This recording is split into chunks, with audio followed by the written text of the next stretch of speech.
this exciting conference on why corruption matters across America. My name is Adam Andrzejewski, and I'm the founder and CEO of OpenTheBooks.com. And I'm really excited to welcome today an exciting special guest. His name is Peter Schweiser. And you know Peter through his investigative work. He's one of the foremost independent investigative journalists in the country today. And Peter's been a strong and early endorser of the mission of OpenTheBooks.com. When we launched on a national basis, Peter was one of our first endorsers. And even today, he serves as an advisor on our advisory board. Peter's mission of holding the politically powerful accountable using transparency dovetails with the mission at OpenTheBooks.com. We simply describe our mission as every dime online in real time. And to that end, last year, we filed 41,000 Freedom of Information Act requests on nearly every single substantial public body in this country. And together, we've built the world's largest private database of U.S. public sector expenditures. Here's what the database is comprised of. Nearly all federal spending since the year 2001. At the local level, 23 million public employees' salary and pension records, virtually every single salary and pension record of every public employee across the entire country, and 49 out of 50 state checkbooks. In January, we got serious about enforcing transparency law in California. They're the lone holdout that won't produce, subject to the Freedom of Information Sunshine laws, their state checkbook. We sued Comptroller Betty Yee. Not only do we open the books, we audit those books.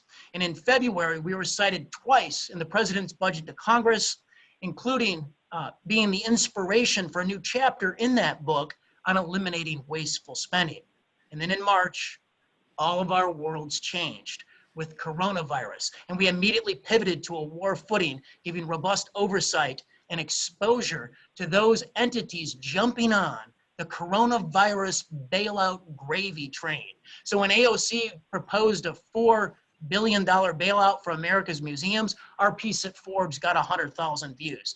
When the top colleges and universities with the biggest endowments, the top 20 of them have $1/3 trillion of endowment, they stood to reap $1 billion worth of coronavirus bailout. We exposed them. We partnered with USA Today to expose the largest charitable hospitals with the largest endowments that stood to reap huge coronavirus bailouts that they couldn't justify. We mapped the mega loans of the Paycheck Protection Program and made the editorial page of the Wall Street Journal. But then when Nancy Pelosi proposed a $1 trillion bailout of the states, we gave oversight to the blue states like Illinois, New York, California, cities like Washington, D.C. and Seattle, and even the red states like Texas. And I can tell you that 60 days ago, it looked impossible to keep the Republican Senate off of the state bailout bill. But we've gotten millions of hits at Forbes, and to the extent we've had an impact keeping the Republican Senate off of that bill, it's nearly September, and they have not taken action, and we are proud of that effort. Peter's been in the investigative journalist space since 1988. He knew the Reagan administration. He did books with Caspar Weinberger. He's written about Ronald Reagan all the way up through the present. He's been foremost at exposing the most powerful politicians in the country that have worked what we call a legalized money laundering scheme. I remember in 2016 sharing the stage with Peter at an event in South Carolina. No one was there to see me. People were probably sitting in the seats to see Peter, but certainly there was 1,000 people and 300 national media there to see Donald Trump. We had to hold that room. That was quite an experience. That's the first time I met Peter Schweiser, and he talked about Clinton cash, and I watched as he set the narrative early on, ahead of the 2016 elections, on exposing the Clinton Foundation.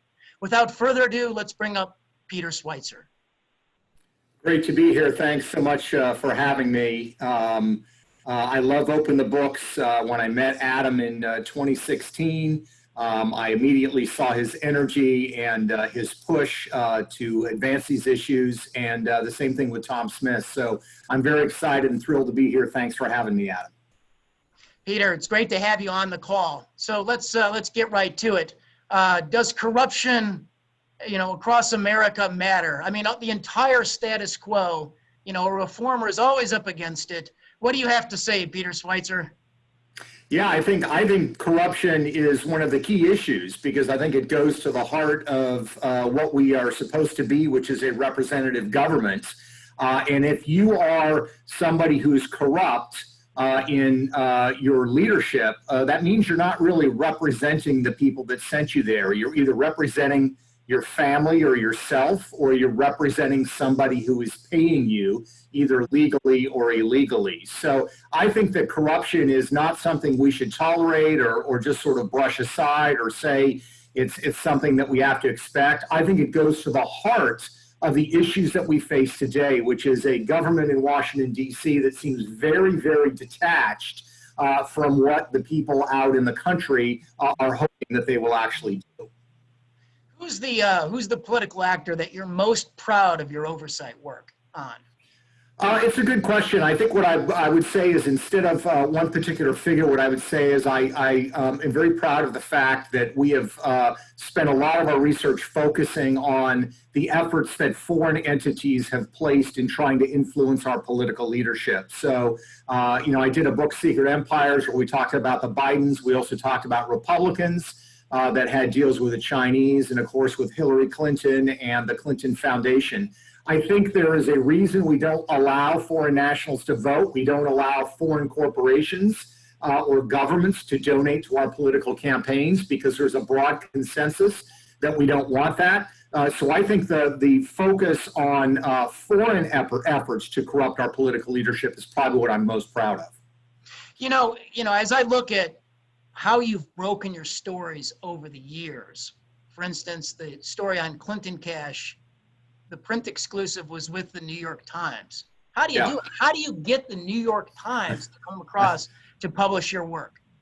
Well, it's a great question, Adam. It's getting harder and harder every year. When we launched in 2012, we did a whole host of things with the Washington Post, with the New York Times, with 60 Minutes. We did a 8 or 10-part series on corruption with CNN. Really, since 2015, 2016, all of that has evaporated. And I think part of what you're seeing in the national media is I don't think it's just a reaction to Trump, but I think it's sort of the Trump era. There's this sense that the mainstream media feel like they need to be in the quote-unquote resistance. So that anything that would damage a political figure and takes the focus off of Trump, they're reluctant to focus on. I also think we're seeing a generational change at the New York Times. The sort of woke young reporters, I think, are really changing the place. And the more senior journalists, which are the ones I've tended to work with, are really in the descent as far as influence. So I'd like to say that we're going to continue to do that, but it's getting harder and harder to do than it was even just a couple of years ago. So as you look forward we're in an election cycle, 2020 is coming up in about 80 days or less. How do you see corruption as a factor in the 2020 cycle as it relates to your work? It's a good question, Adam. And of course, this reflects my bias and my interest and focus. I think that corruption, particularly involving the Biden family and the Chinese government, should be central to the conversation. And I think if you look at reactions that people have when they become aware of the relationship, they're very alarmed. I think it's a bipartisan issue. So my view is it ought to be front and center in the election. I think there are indications that the campaign and other actors are going to focus on this issue. But I think when the American public learns that the Biden family not only has become wealthy courtesy of the Chinese government while Joe Biden was vice president of the United States, and that the son of the sitting vice president was involved in a series of deals that advanced Chinese interests to the detriment of our own, I think that's going to anger a lot of people, and rightfully so. And the mainstream media has covered it a little bit. The New York Times did a piece last year based on our research that was not bad. I wouldn't say it was perfect. I think they pulled a lot of punches. If the name had been Trump rather than Biden, it would have been more aggressive. But I think it's going to become a central issue of the campaign, and the Bidens have never really had to answer serious questions about it. And I think that needs to change. So in terms of your work and the Bidens and Hunter Biden specifically, what comes to my mind, and obviously I'm a consumer of the national news, is all of your work in Ukraine on Hunter Biden. In my opinion, as I reflect back on the news stories, the Chinese angle hasn't been publicized at all. So what you're saying here on this call today is that your work on the Biden's cross with China is much much more important than what we've been all treated to, even in congressional hearings on the Bidens and Ukraine. Yeah, I think that's a very astute observation, Adam, and I agree with you. I mean, look, what you have with the Bidens, I've been doing this for a long time. I've been writing books on corruption and cronyism, hitting both Republicans and Democrats for 8, 9 years now, I guess 10 years now. And the Biden case is unique because Joe Biden is vice president of the United States. In 2012, Barack Obama literally publicly announces he's going to be the point person on policy towards China. And then Hunter Biden, his son, with no experience in China and no experience in private equity, lands a private equity deal that's funded by the Chinese government. He then lands a real estate deal. He then has a couple of other deals, none of which he's remotely qualified for. What makes it unusual to me is, Ukraine is, of course, a terribly corrupt country that's in the crosshairs of Russia. China is our major rival on the global stage. I mean, what they're doing in the South China Sea, what they're doing with technology theft. The FBI is reporting that they're trying to hack into U.S. labs to steal a COVID-19 research that's being done for a vaccine. I mean, this is a very aggressive rival. And I have never seen in my experience a political figure at this level whose family's financial fortunes are directly tied to our biggest rival on the global stage. That, to me, makes it unusual and makes it far more concerning than what was going on in Ukraine. Peter, it's a huge story. How are you going to elevate it?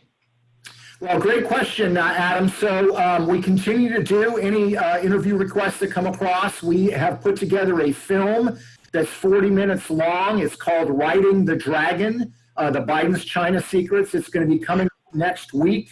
I'll be able to send you information about that later today or tomorrow. It is being distributed. There was a film production company that made the film. It features our research and me, but it is being distributed by a film company involving both Mark Levin and Glenn Beck.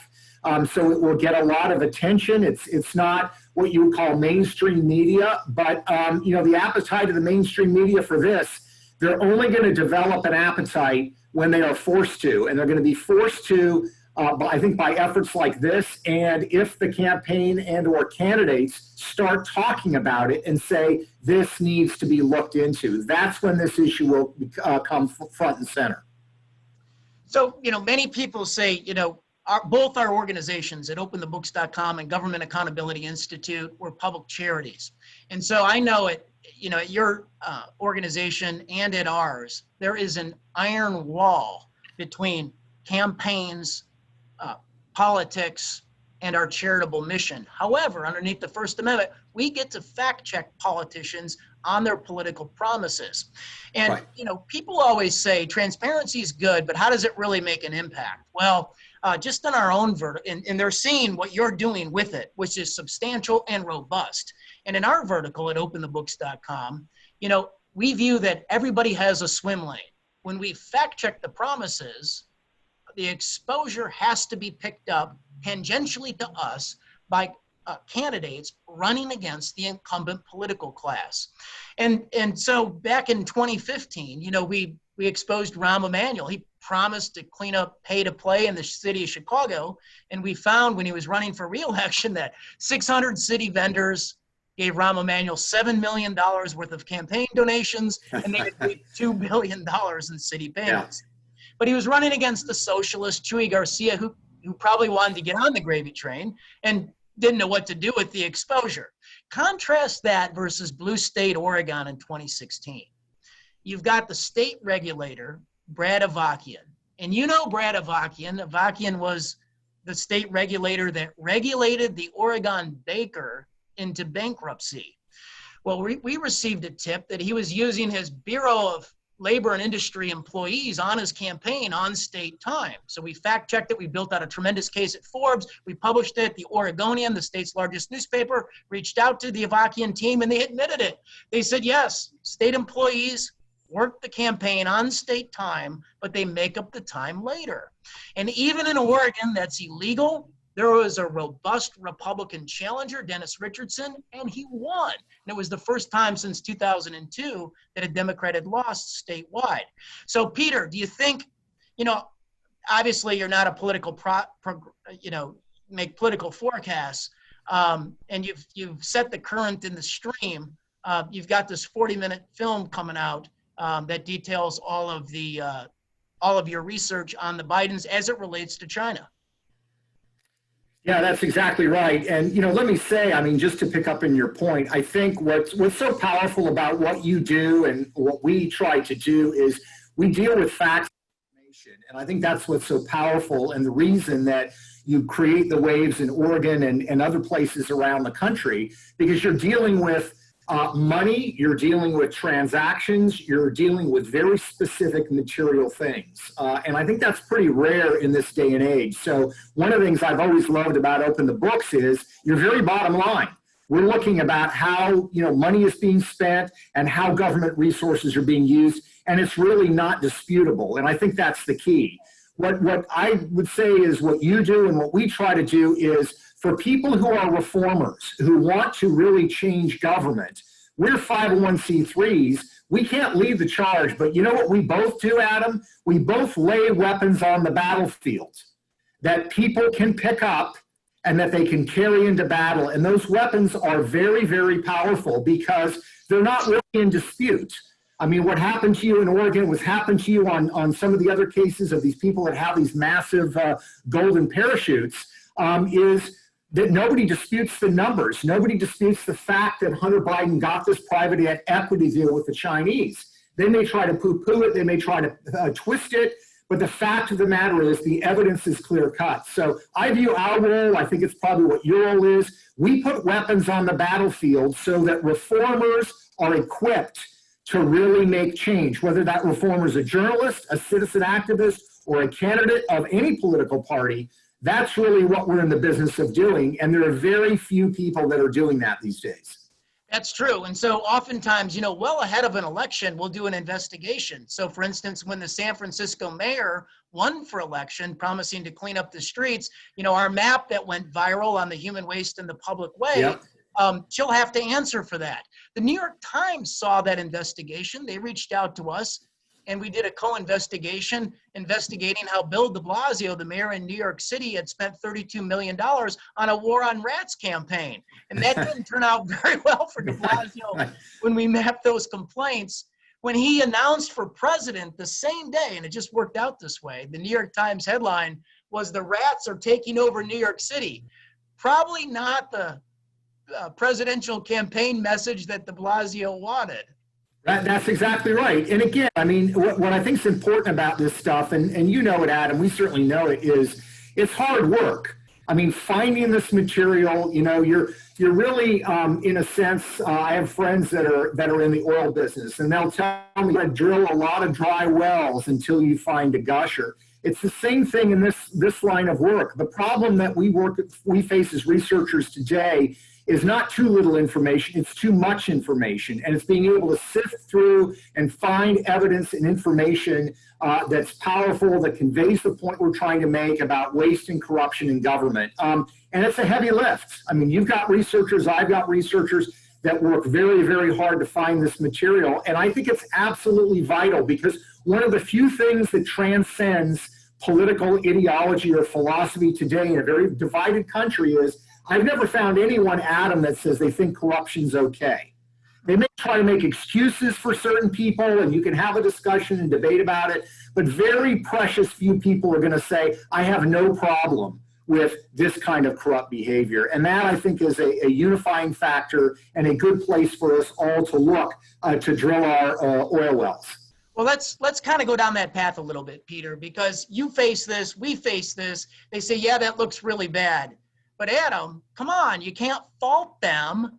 It's all legal.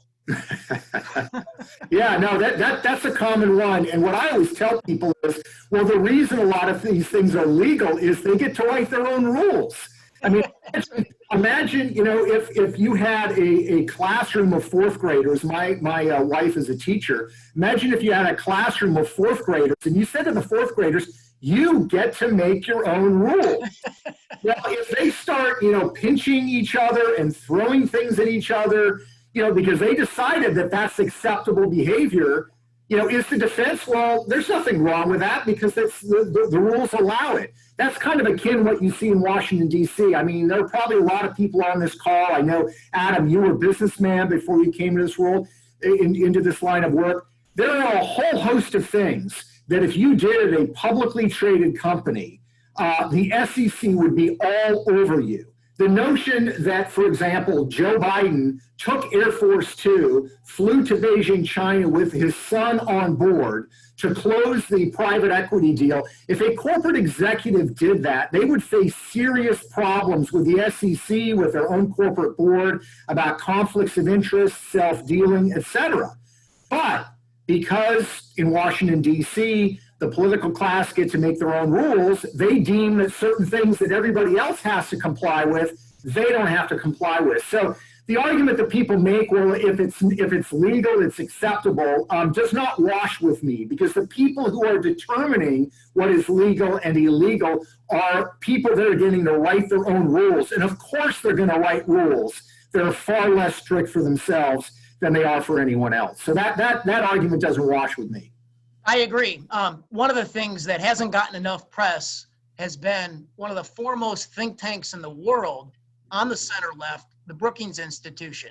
So we didn't know what to do with this back in 2017 when we put up a piece at Forbes on 8 years of the Obama administration that they funneled $20 million in contracts from 50 federal agencies, including training of Obama White House employees, over to the Brookings Institution. But then at the end of July, or at the start of July, it broke that the Brookings Institute helped research the Steele dossier and the CEO helped distribute it. And we all know that before the president was even inaugurated, they wrote the white paper on how to impeach him. Right. So that's what we call the legalized money laundering scheme. Our tax dollars, $20 million, 50 federal agencies, including the Obama White House, funded the entity, a nonprofit that engaged in this behavior. That's exactly right. And again, to use my example, imagine if a public corporation, if a CEO used corporate money in a self-dealing way that benefited himself in terms of legal issues or something that he was facing without publicly acknowledging that to the board or to anyone else. They would have huge problems with the SEC, with the Department of Justice. But that doesn't apply to the federal government, and they're using taxpayer money in a way that is self-dealing and beneficial, but they don't run into these same legal issues. So to me, that is one of the things that angers and frustrates people more than anything. The fact that there are different sets of rules. There are different sets of rules that the political class wants to impose on us. By and large, I agree with most of those rules, but there's a slight problem. They don't like those same rules applying to themselves. That angers everybody, left, right, and center, and I think it is an important issue that I know you are highlighting, and I'm glad you're highlighting it. We're trying to do it, and I think we need to have more of that conversation in the public space because people are very frustrated, angry, and really sick and tired of that. Well said, Peter. Thomas W. Smith, do you want to close us out? Well, I'd like to, Peter's work is really important. What they do at government accountability is very important. And I just point out, I'm on Peter's board. And I'd like to sum up sort of by reminding you who we at Open the Books are. Our focus is clear. We want to put every single government expense online, real time, so the voters have it, their iPads, cell phones, and computers. And unfortunately, it's obvious both parties like spending taxpayer dollars to buy votes. To bring real fiscal responsibility to government, you got to begin with a voter. Our focus is to educate the voter about pervasive lack of respect for their tax dollars. And you don't do that by talking in billions. There are too many zeros. You got to do it with example after example they can understand. I just want to give you a couple. But right, Texas is a poor city. The average income is about $1,600. The city manager walked away with $880,000. In New York City, the school janitors earn up to $200,000 a year. In San Francisco, they now have a poop control, or poop patrol. They make $184,000. 44 lifeguards in Los Angeles make between $300,000 and $360,000. 2 union bosses in Illinois taught 1 day substitute teachers. They got a pension, each totaling $1 million. Now, those are just a few examples, but that's what the voting public can understand. We're not a think tank. We're nonpartisan. Our foundational strength is that we're a technology company. We've developed internally the technology to deal with really big numbers. That technology has over 250,000 lines of code. Last year, we found 41,500 Freedom of Information Act requests. And all of this was automated. You don't just file a request, you get a return. There's a predominant reluctance on the part of agencies not to give taxpayers information about how they spend their money. We had to sue 3 states last year because of that. All of this is automated. Importantly, our reputation is growing. We're becoming increasingly the go-to source for media and politicians. For example, a Democratic mayor called us. He just was elected. He couldn't get the information he wanted from his own administration. He asked us to help him. So we audited his entire budget. That's just a vivid example of our growing nonpartisan reputation. Our numbers are reliable. Increasingly, we're the only source. Our government is exploding. People don't focus on it, but the federal debt has quadrupled in the last 20 years. And who knows what the deficit's going to be this year? No one. In Washington, they now think the debt is cost-free because of the interest rates. Debt is never cost-free, and it's always dangerous. The need for transparency has never been more important. And we want to dig deeper into every government agency. We want to parse that information to make it more powerful. And we need to take our budget from $200 to $2.5 million. We've done all this on a budget of only $2.5 million. We got to get that to $4 million. We want to cause people in the government world to understand that they can cut costs. And we want to be a more effective partner with every one of them. The internet revolutionized the world's economy to a great extent by exposing transactional costs. We think OpenTheBooks can revolutionize how the public thinks about government by exposing the vast waste, the vast irresponsibility. What's at stake is government as our founders envisioned it, as we've lived it. Thank you for attending. We appreciate your help. OpenTheBooks' role has never been more important. Thank you very much, Tom. Thank you, everybody, for joining the call. Peter Schweiser, big thank you to you. Keep up the great work. Thank you. You too. Goodbye, everybody.